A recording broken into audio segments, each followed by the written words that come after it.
Au cœur de la vaste histoire de l'Égypte ancienne, pays des pyramides, des pharaons et des dieux majestueux, se trouve une figure qui transcende le temps et la culture. Cléopâtre. L'évocation de son nom suscite instantanément des images de séduction, de pouvoir et d'intrigue politique. Mais qui était réellement cette femme dont le règne a coïncidé avec la chute d'une dynastie et la montée d'un empire? La dernière reine d'Égypte, dotée d'un esprit vif, parlait plusieurs langues, dirigeait des flottes et entretenait des alliances avec les plus grands dirigeants de son époque. Loin de l'image de simplement la séductrice fatale, Cléopâtre était une stratège politique, une érudite et une dirigeante dévouée qui a combattu pour l'autonomie de son royaume contre les ambitions grandissantes de Rome.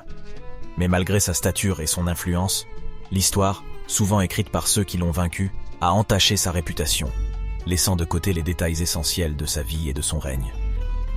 Dans ce documentaire, nous allons déchiffrer les énigmes qui entourent Cléopâtre, en allant au-delà des mythes et des représentations, pour révéler la reine, la mère et la dirigeante qu'elle était véritablement.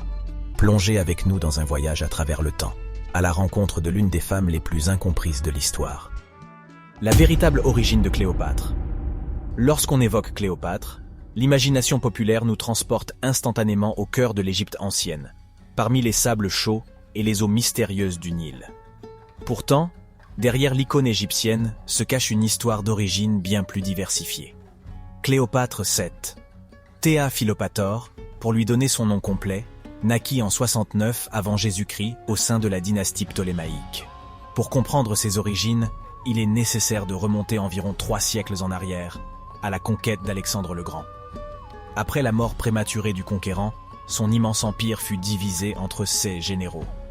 L'Égypte échut à Ptolémée, d'où la dynastie ptolémaïque tire son nom. Les Ptolémées, d'origine grecque macédonienne, régnèrent sur l'Égypte en adoptant de nombreuses coutumes égyptiennes, mais ils conservèrent également leur héritage grec. Ainsi, contrairement à l'image largement répandue, Cléopâtre n'était pas égyptienne de pure souche. Elle était d'origine grecque, bien qu'elle fût la première de sa dynastie à parler couramment l'égyptien ancien. Elle revêtait l'identité de ses ancêtres hellénistiques, tout en embrassant fermement la culture et les divinités égyptiennes, se proclamant souvent comme la réincarnation de la déesse Isis. Son éducation, prodiguée à Alexandrie, l'une des plus grandes cités hellénistiques du monde antique, fut marquée par la philosophie grecque, les arts, les sciences et la politique. Alexandrie était un creuset culturel, un lieu de confluence entre la Grèce, l'Égypte et l'Orient.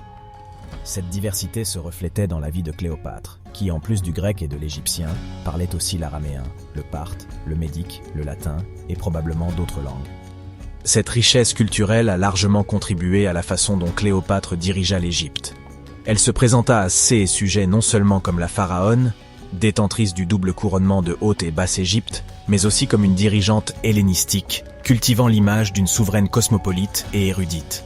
Elle maîtrisait l'art de la diplomatie et savait comment se présenter à différents publics, que ce soit à Rome, à Alexandrie ou dans les temples sacrés de Thèbes. Mais alors, d'où proviennent les nombreuses confusions concernant ses origines? En partie à cause de Rome. Après sa défaite face à Octavien, le futur empereur Auguste, la légende de Cléopâtre fut quelque peu altérée par la propagande romaine. Elle fut dépeinte comme l'orientale séductrice, une image qui se perpétua dans l'art et la littérature au fil des siècles. Il était plus aisé pour Rome de réduire Cléopâtre à une simple reine égyptienne, plutôt que de reconnaître sa complexité en tant que dirigeante hellénistique et égyptienne. Il est essentiel de reconnaître et d'apprécier cette complexité pour comprendre pleinement qui était Cléopâtre. Elle n'était ni simplement grecque, ni purement égyptienne. Elle était un pont entre ces deux mondes, utilisant son héritage mixte pour régner sur l'un des plus grands royaumes de l'Antiquité. Les enfants oubliés de Cléopâtre.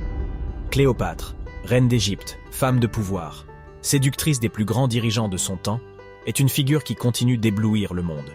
Cependant, en dehors de sa liaison avec Jules César et sa passion tumultueuse pour Marc-Antoine, un aspect souvent négligé de sa vie demeure, celui de mère.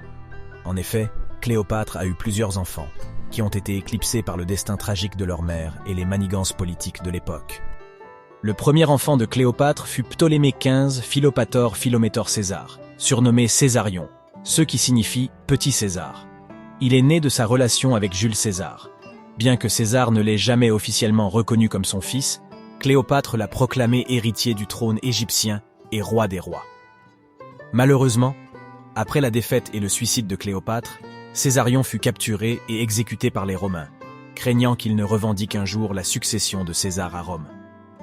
Avec Marc-Antoine, Cléopâtre a eu 3 autres enfants, Alexandre Hélios, Cléopâtre Sélénée et Ptolémée Philadelphe. Bien que moins célèbres que leur demi-frère Césarion, ont aussi connu des destins hors du commun. Alexandre Hélios, qui portait le nom du dieu Soleil et du conquérant Alexandre le Grand, fut proclamé roi des rois par ses parents, lui attribuant les territoires de l'Arménie, de la Médie et de la Parthie, bien que ces régions ne furent jamais véritablement sous le contrôle ptolémaïque. Malgré cette grande proclamation, peu de détails de sa vie ont survécu. Après la défaite de ses parents contre Octavien, son sort demeure une énigme. Il disparaît des récits historiques, et certains pensent qu'il serait mort jeune, peut-être même en captivité à Rome. Sa sœur jumelle, Cléopâtre Sélénée, a connu un sort différent. Elle fut emmenée à Rome avec son frère et sa sœur après la mort de leurs parents, exhibée lors du triomphe d'Octavien enchaîné en or. Elle fut ensuite élevée par la sœur d'Octavien, Octavie, qui était également la femme délaissée de Marc-Antoine. En grandissant, elle épousa Juba II, roi de Maurétanie, un allié de Rome. Ce mariage fut probablement orchestré par les Romains, mais il semble avoir été heureux. Sélénée et Juba ont laissé une empreinte durable sur leur royaume en promouvant les arts et les sciences. Ptolémée Philadelphe, le plus jeune, est un autre mystère. Nommé roi des territoires situés à l'ouest de l'Euphrate, il fut, comme ses frères et sœurs, emmené à Rome. Cependant, contrairement à Sélénée, peu de choses sont connues sur sa vie par la suite. Les enfants de Cléopâtre représentent le désir de la reine d'allier le pouvoir ptolémaïque à Rome. Chacun d'eux a été élevé pour régner, doté de titres et de terres pour affirmer leur droit au pouvoir. Cependant, les jeux de pouvoir de l'époque, en particulier le conflit entre Cléopâtre et Rome, ont finalement déterminé leur destin. Il est tragique de penser que les enfants de la dernière reine d'Égypte, nés pour régner, ont été utilisés comme pions dans un jeu politique plus vaste. Leur mère, avec son charisme, sa beauté et son intelligence, a laissé une marque indélébile dans l'histoire. Mais ces enfants, bien qu'ayant joué des rôles clés dans les ambitions de Cléopâtre, ont été relégués aux oubliettes de l'histoire. La mort de Cléopâtre, suicide ou assassinat. La mort de la dernière reine d'Égypte, Cléopâtre, est l'un des épisodes les plus mystérieux de l'histoire antique. Les récits classiques suggèrent un suicide, une femme fière se donnant la mort pour échapper à la honte d'être présentée en tant que prisonnière à Rome. Mais des siècles plus tard, cette version est remise en question. Se pourrait-il que Cléopâtre ait été assassinée ? Le récit le plus courant de sa mort est celui d'une morsure de serpent, probablement un aspic. Certains disent qu'elle l'a caché dans un panier de figues pour le faire entrer dans sa chambre, où elle l'a ensuite utilisé pour se suicider. Mais cette version présente des incohérences. Les morsures d'aspic, bien que mortelles, sont également très douloureuses. Aurait-elle vraiment choisi une telle fin agonisante ? Les chroniqueurs romains de l'époque, comme Plutarque, affirment que son suicide était un acte de défi contre Octavien, le futur Auguste, qui avait capturé l'Égypte et qui, selon elle, prévoyait de l'humilier lors de son triomphe à Rome. Plutarque lui-même suggère qu'elle aurait pu utiliser un poison, une mort rapide, et moins douloureuse que celle infligée par un serpent. Cependant, certains historiens contemporains suggèrent que Cléopâtre a pu être assassinée. La vie de la reine était un obstacle majeur pour Octavien. Elle était un symbole puissant de la résistance égyptienne et avait les moyens financiers de soutenir une rébellion. La tuer éliminerait une menace sérieuse pour son pouvoir. Alors, est-il possible qu'Octavien ait orchestré sa mort pour la faire ressembler à un suicide ? Le choix de la morsure de serpent, si symbolique pour les Égyptiens, pourrait avoir été un moyen d'assurer que le peuple égyptien accepte sa mort comme un choix délibéré, renforçant le récit de son suicide. D'autre part, les traces de poison auraient été plus difficiles à cacher, suggérant un acte de meurtre plutôt que de suicide. Des études récentes suggèrent également que la mort par morsure de serpent n'était pas courante en Égypte à cette époque. Si c'était un acte de suicide, pourquoi Cléopâtre aurait-elle choisi une méthode aussi inhabituelle et risquée ? Cela donne du poids à la théorie selon laquelle elle a été assassinée, et que la morsure de serpent n'était qu'un rideau de fumée pour dissimuler le véritable mode de sa mort. Il y a aussi le mystère entourant la mort simultanée de ses 2 servantes, Charmion et Iras. Les 2 femmes ont été trouvées mortes à ses côtés. Si Cléopâtre s'était suicidée, pourquoi ses servantes l'auraient-elles suivie dans la mort, à moins qu'elle n'ait été tuée pour assurer le silence ? Il est également intéressant de noter que peu de temps après sa mort, Octavien a ordonné la destruction de nombreuses représentations et écrits concernant Cléopâtre. C'était comme s'il essayait d'effacer sa mémoire, de la faire disparaître non seulement physiquement, mais aussi de l'histoire. Cependant, malgré toutes ces théories et ces débats, la vérité sur la mort de Cléopâtre reste insaisissable. Les sources antiques sont souvent contradictoires, et beaucoup de preuves physiques ont été perdues au fil des siècles. Peut-être ne saurons-nous jamais vraiment ce qui s'est passé dans ces derniers moments fatidiques de la vie de la reine. Ce que nous savons, c'est que la mort de Cléopâtre marque la fin d'une époque. Avec elle, disparaît le dernier grand pharaon d'Égypte, et le pays est englouti dans l'Empire romain. Mais en fin de compte, que Cléopâtre ait été assassinée, ou qu'elle ait choisi de se donner la mort, son héritage en tant que l'une des femmes les plus puissantes et les plus intrigantes de l'histoire demeure inébranlable. Cléopâtre, la stratège et la diplomate. L'Égypte ancienne a connu de nombreux dirigeants, mais rares sont ceux qui ont marqué son histoire comme Cléopâtre.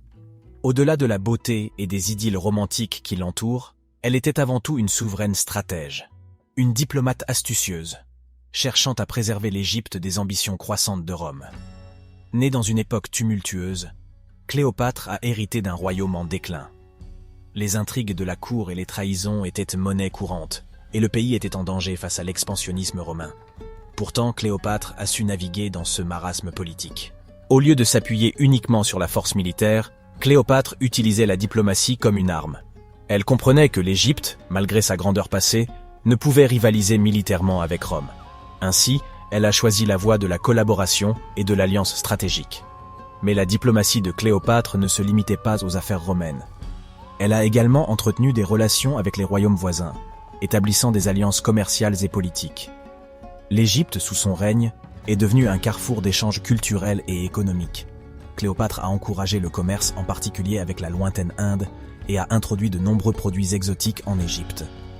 Elle a introduit une monnaie standardisée, facilitant le commerce, et a investi dans de grands projets d'infrastructures, tels que le port de Pharos, qui a stimulé l'économie égyptienne. La reine était également consciente de l'importance de la religion dans la diplomatie. Elle s'est présentée comme la déesse Isis incarnée, renforçant ainsi sa légitimité aux yeux de son peuple et renforçant l'identité égyptienne face à l'influence croissante de Rome. Cette imbrication de la politique et de la religion était une autre corde à son arc diplomatique, lui permettant de consolider son pouvoir et de renforcer l'Égypte sur la scène internationale. Ces tentatives pour établir une puissante alliance méditerranéenne entre Rome et l'Égypte se sont effondrées lors de la célèbre bataille d'Actium, où les forces combinées de Cléopâtre et de Marc-Antoine ont été défaites par Octavien. Les amants de Cléopâtre, au-delà de César et Antoine. Quand on parle de Cléopâtre, les noms qui viennent immédiatement à l'esprit sont ceux de Jules César et Marc-Antoine. Ces deux relations emblématiques ont indéniablement joué un rôle crucial dans la vie de la reine d'Égypte, mais cependant, au-delà de César et Antoine, d'autres figures ont joué un rôle dans la vie amoureuse et politique de Cléopâtre. Certains historiens évoquent une possible liaison avec le général romain Dolabella et même avec le roi Hérode de Judée. Bien que les preuves soient minces et souvent sujettes à débat, ces rumeurs illustrent la complexité de la vie de la reine. Cléopâtre était une femme de grande intelligence et d'éducation. Elle parlait plusieurs langues. Elle était également bien versée dans divers domaines tels que la mathématique, l'astronomie et la médecine. Ses compétences, combinées à son charme et à son éloquence, la rendaient irrésistible aux yeux de nombreux hommes de pouvoir de son époque. Les pertes archéologiques. Où est sa tombe ? Parmi les énigmes qui persistent, l'une des plus intrigantes est sans doute celle de l'emplacement de sa tombe. Bien que l'on sache qu'elle fut inhumée aux côtés de Marc-Antoine, sa dernière demeure demeure introuvable, suscitant de nombreuses spéculations et excitant l'imagination des archéologues et des historiens depuis des siècles. L'importance de retrouver la tombe de Cléopâtre ne réside pas uniquement dans la curiosité ou la quête d'un trésor, mais dans la richesse des connaissances historiques et archéologiques qu'elle pourrait offrir. La découverte d'un tel lieu pourrait éclairer les coutumes funéraires de l'époque ptolémaïque, ainsi que donner des indices sur la vie et la mort de la reine elle-même. Selon les écrits anciens, notamment ceux du philosophe et historien romain Plutarque, Cléopâtre et Marc-Antoine auraient été inhumés ensemble dans un lieu décrit comme un mausolée somptueux, doté d'or, d'argent et de pierres précieuses. Cette description a conduit certains à spéculer que leur sépulture pourrait rivaliser avec celle de Toutankhamon en termes de splendeur. Pendant des siècles, des explorateurs, attirés par la promesse de gloire et de richesse, ont cherché ce lieu de repos éternel. Des temples d'Alexandrie aux vallées reculées du désert égyptien, chaque pierre a été retournée, chaque indice analysé. Cependant, la tombe reste insaisissable. D'autres théories suggèrent que la tombe aurait été déplacée ou même détruite. L'Alexandrie antique a subi de nombreux séismes, invasions et reconstructions au fil des siècles. Il est possible que le mausolée ait été endommagé ou enseveli sous les décombres.